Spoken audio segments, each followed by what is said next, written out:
Je vois pas pourquoi aujourd'hui, si on laissait Poutine gagner en Ukraine, donc continuer ses massacres, c'est ça que ça veut dire, pourquoi Poutine ne se dirait pas, mais alors moi je peux continuer. Je peux continuer avec l'Estonie, je peux continuer avec la République tchèque, je peux continuer avec la Pologne, avec la Lituanie, la Lettonie, etc. Ce 24 février marque les 2 ans de la guerre en Ukraine. Si Poutine gagnait, quelles seraient les conséquences pour l'Ukraine, mais aussi pour l'Europe? Alors, ce serait bien sûr une défaite pour l'Ukraine, qui entraînerait, parce qu'il faut quand même ne jamais déshumaniser les réalités, encore plus de centaines de milliers de vies perdues, de femmes, d'enfants, d'hommes en Ukraine. Mais ce serait une défaite pour les valeurs démocratiques, pour la liberté, pour en gros notre crédibilité aussi sur le plan de la sécurité. Pour quelles raisons? Premièrement, parce que ça voudrait dire qu'une puissance qui entend réviser les frontières par la force au XXIe siècle, finalement réussit à le faire sans réaction suffisante de la part des Occidentaux. Je ne vois pas pourquoi aujourd'hui, si on laissait Poutine gagner en Ukraine, donc continuer ses massacres, c'est ça que ça veut dire, pourquoi Poutine ne se dirait pas, mais alors moi je peux continuer. Je peux continuer avec l'Estonie, je peux continuer avec la République tchèque, je peux continuer avec la Pologne, avec la Lituanie, la Lettonie, etc.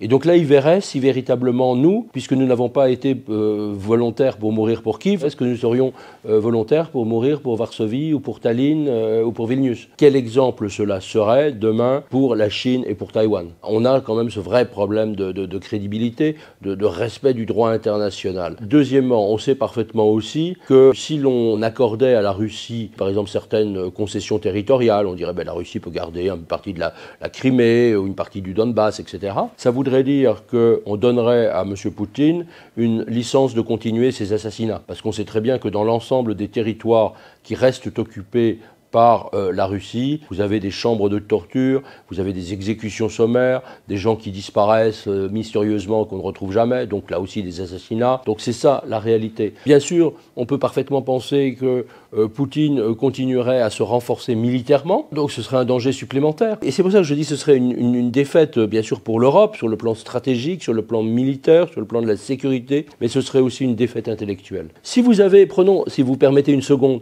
un scénario exactement contraire à celui-là, c'est-à-dire où Poutine est défait, et qu'après, nous sommes résolus à poursuivre notre victoire, c'est-à-dire pas seulement en Ukraine, mais également pour libérer les 20% du territoire géorgien qui sont occupés, pour libérer le Bélarus, faire qu'il y ait des élections libres au Bélarus, libérer également la Syrie, où Poutine commet des crimes sans commune mesure, toujours aujourd'hui. Vous voyez ce qui se passe en Afrique, où un certain nombre de pays, d'ailleurs francophones, d'où nous étions extrêmement proches, sont aujourd'hui envahis véritablement par la Russie. Donc si vous avez au contraire une défaite de Poutine à ce moment-là en Russie, on peut penser que l'état du monde, la sécurité mondiale, en Europe, au Moyen-Orient, en Afrique, on pourrait dire aussi d'ailleurs en Amérique latine, avec Venezuela, Cuba, Nicaragua, où Poutine a une forte emprise, l'Asie aussi, eh bien vous auriez un monde qui serait fondamentalement un monde meilleur, plus sûr, plus agréable. C'est quand même un objectif que nous devons avoir et que nous devons poursuivre. Nous sommes à un moment, et ça je crois que c'est ça qu'il faut essayer de comprendre, qui va être à peu près l'équivalent dans les années qui viennent à 1945. Donc le vrai sujet c'était de savoir quand même si Hitler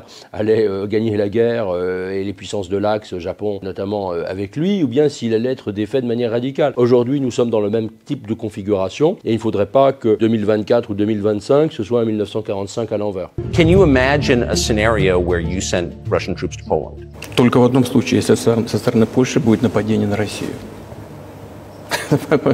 Поэтому, почему? Потому что у нас нет никаких интересов. Ни в Польше, ни в Латвии, нигде. Зачем нам это? У нас просто нету никаких интересов, одни угрозы. Depuis 2 ans, beaucoup prédisent d'autres invasions par la Russie. Force est de constater que ce n'est pas le cas aujourd'hui, non? Je pense que nous commettons une faute si nous considérons qu'il s'agit en quelque sorte d'une guerre classique territoriale. Je pense que le récit de guerre, la guerre territoriale, il est défendu par des pro-russes aujourd'hui. Il n'est pas défendu, sauf par des gens qui n'y cassent vraiment rien, par des gens sincères. La guerre territoriale, c'est effectivement ce qu'on percevait au XVIIIe ou au XIXe siècle.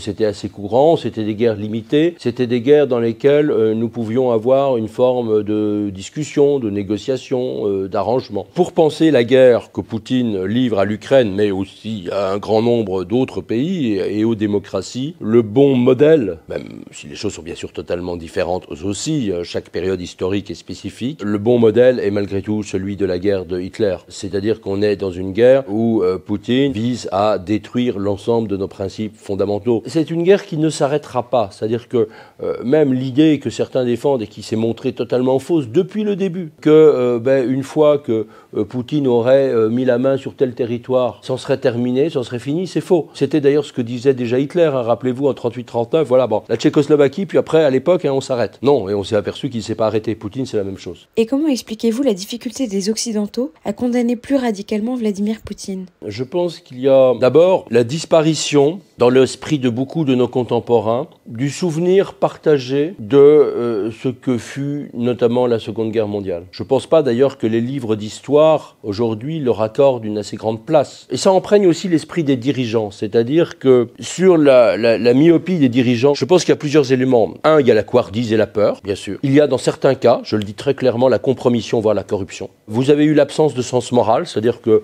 le fait que Poutine ait déjà, depuis 24 ans, assassiné tant de personnes, pour certains, c'était comme s'ils n'avaient rien fait, c'est-à-dire qu'ils n'ont pas vu qu'en face d'eux, ils avaient plutôt quelqu'un comme Ben Laden ou Abu Bakr al-Baghdadi, le patron de Daesh, ou comme le patron du Hamas, ou Totorina, le mafieux italien. Enfin, ils n'ont pas vu le lien, alors que pour moi, Poutine, c'est cela, mais en pire, si j'ose dire, en termes de nombre de victimes. Mais il y a aussi cette absence de compréhension intellectuelle, parce que je pense qu'il est très difficile pour des dirigeants qui ont vécu dans une période de relative paix, qui croyaient en la paix. Je me rappelle même des discussions, il y a plus de 20 ans, avec quelqu'un comme Jacques Delors. Une fois, je l'avais évoqué dans une discussion, la guerre devant lui. Je lui ai dit, il y a vraiment une guerre. Il m'a dit, mais de quoi parlez-vous ? De quoi parlez-vous ? Non, il n'y a pas de guerre, c'est fini la guerre. Et je pense que vous avez beaucoup de dirigeants, de manière très sincère aussi, qui s'étaient, dépris de la faculté de penser la radicalité d'un conflit. Et je pense que même encore aujourd'hui, c'est-à-dire que vous avez eu, après le 24 février 2022, vous avez eu bien sûr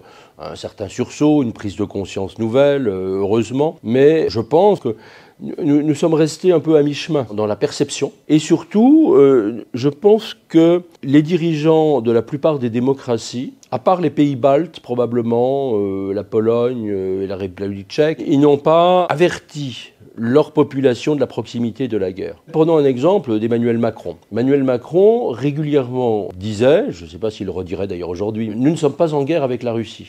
Il a raison, factuellement. Je comprends très bien qu'ils ne disent pas « nous sommes en guerre avec la Russie ». Mais vous voyez bien que, indirectement, ce genre de propos, aussi fondés soient-ils, éloigne la population française, c'est la même chose pour les populations allemandes, italiennes, espagnoles, etc., de la réalité de cette guerre. En refusant de voir le danger russe chez nous, s'empêche-t-on de s'y préparer matériellement ? Oui, absolument. Rappelez-vous, là aussi, Emmanuel Macron, le 13 juin 2022, au salon Eurosatory, le grand salon d'armement, il disait « il faut que l'Union européenne transforme son économie en économie de guerre ».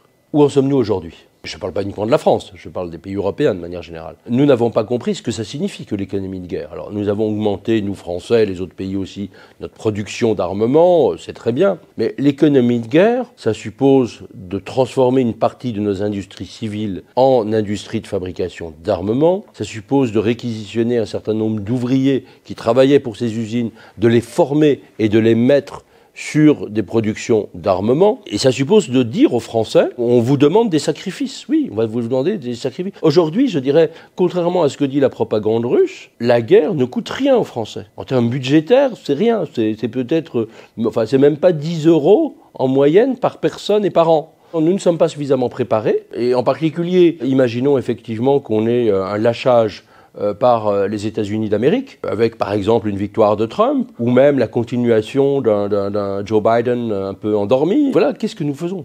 La réalité, c'est que si nous devions vraiment reposer sur nos propres forces, sur le plan conventionnel, il faudrait que nous portions notre budget au moins à 3% du PIB consacré à la défense. On est à 2 juste, donc c'est un effort considérable. Et il faut l'expliquer, il faut justifier, il faut dire aussi quelles sont les contreparties, les sacrifices à faire. Et si nous devions même remplacer le parapluie nucléaire américain, là ça devient totalement vertigineux, puisqu'il faudrait passer à 6 ou 7% du PIB. Mais je pense qu'il est temps de réfléchir à cela et de voir aussi que nous nous sommes aussi beaucoup trop reposés sur l'idée que l'article 5 du traité de Washington, le traité de l'OTAN, vous savez, le fameux article sur les garanties mutuelles, en fait, c'était un article qui devait reposer fondamentalement sur la dissuasion nucléaire. Parce que, admettons, prenons l'hypothèse de tout à l'heure où l'Estonie ou la Lettonie sont attaquées par la Russie. Est-ce qu'aussitôt on va dire, ah ben attendez, si vous faites ça, on va vous jeter une bombe atomique, enfin vous Russes, je sais pas, sur Moscou, Saint-Pétersbourg. Non. La vraie réponse et la vraie dissuasion, c'est une dissuasion conventionnelle. C'est-à-dire que nous devons effectivement envoyer, nous autres Européens, plus Américains si possible, les Canadiens, etc., des troupes pour défendre l'Estonie ou la Lettonie. La bombe nucléaire, c'est l'ultime recours. Je ne suis pas en train de dire qu'il va falloir mobiliser tous les jeunes Français ou Allemands ou Espagnols et puis les envoyer au combat en Ukraine. Non, surtout pas. Je pense que nous pouvons parfaitement frapper par des frappes ciblées d'artillerie des forces russes. Nous pouvons même aller, je le dis aujourd'hui, je ne le disais pas le 24 février, jusqu'au territoire russe. Nous sommes parfaitement en droit de le faire pour protéger une puissance agressée, l'Ukraine, et les Russes n'iraient pas plus loin. N'oublions pas que l'armée russe, même si vous avez une économie de guerre en Russie, que les sanctions sont contournées, les industries militaires russes parviennent à avoir un certain nombre de composants, n'oublions pas que c'est 1/20 de la puissance conventionnelle américaine. C'est à peu près 1/25 ou 1/30 de l'ensemble des forces conventionnelles de l'OTAN. Donc on n'est pas dans un rapport, arrêtons d'acheter les récits russes d'une puissance russe dangereuse qui serait nécessairement en état de nous gagner. Oui, elle est dangereuse, mais encore une fois, c'est aussi une puissance faible, dont le PIB, n'oublions pas, est en deçà de celui de l'Espagne.